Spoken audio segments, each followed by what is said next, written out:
بسم اللہ الرحمن الرحیم۔ جب ہم سو جاتے ہیں تو ہماری روح کہاں چلی جاتی ہے؟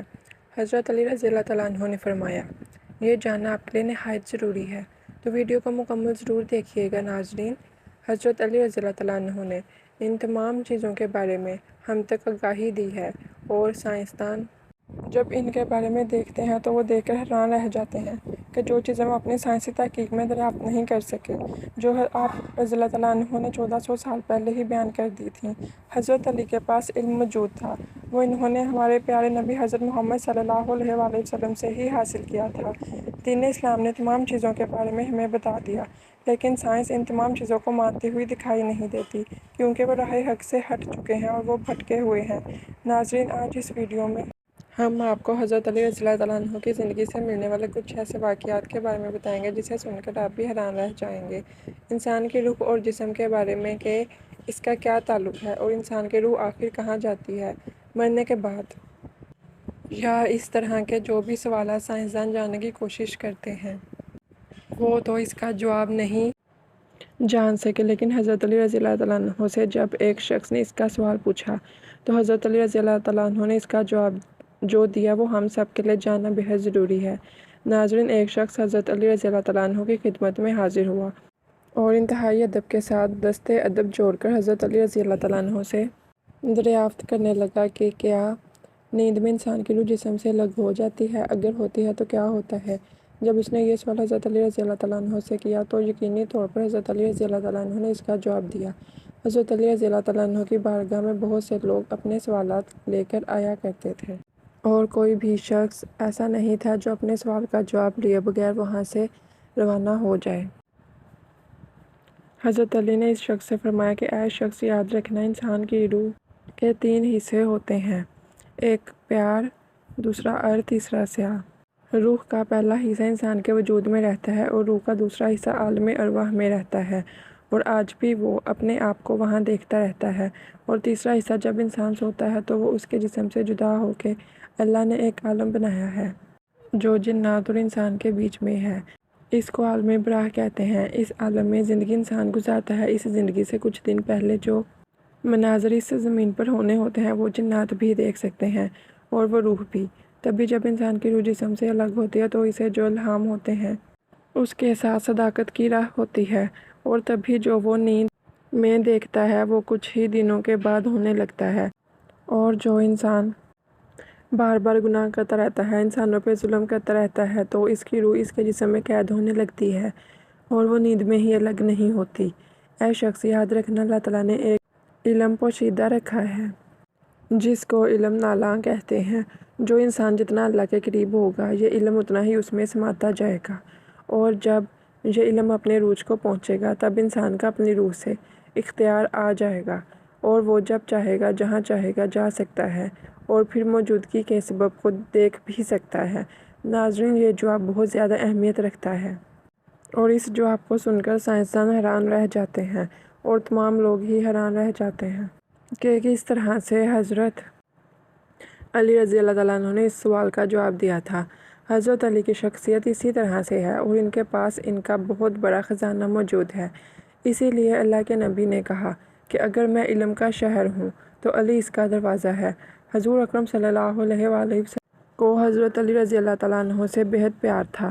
آپ کے چچا زاد بھائی تھے، اور آپ صلی اللہ علیہ وآلہ وسلم کے داماد بھی تھے۔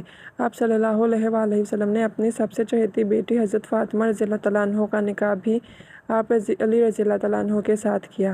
جب حضرت علی رضی اللہ تعالیٰ عنہ نے اپنے رشتے کی بات ان سے کی حضرت فاطمہ رضی اللہ تعالیٰ عنہ کے لیے، تو آسمان سے حضرت جبرائیل علیہ السلام نے نبی اکرم صلی اللہ علیہ وآلہ وسلم کو کہہ دیا کہ ان کے لیے ہاں کہہ دیں، لیکن آپ علیہ السلام نے پہلے اپنی بیٹی سے دریافت کیا۔ اگر اس نے رضامندی کا اظہار کیا تو ہی انہوں نے ہاں کرنی تھی۔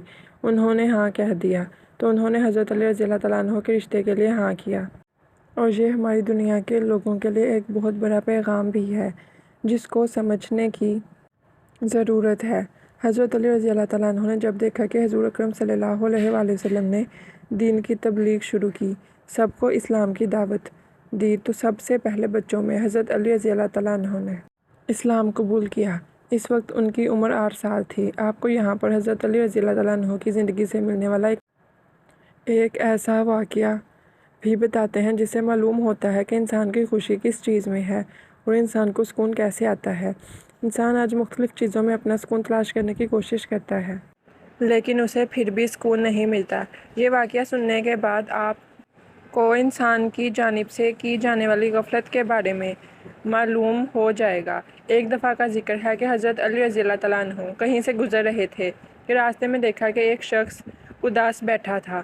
حضرت علی رضی اللہ تعالیٰ عنہ اس شخص کے قریب گئے اور اس آدمی سے کہا کہ اے بندہ خدا، اداس کیوں بیٹھے ہو؟ اس شخص نے حضرت علی رضی اللہ تعالیٰ عنہ سے کہا کہ حضرت علی رضی اللہ تعالیٰ عنہ، کاش میرے پاس ایک اونٹ ہوتے۔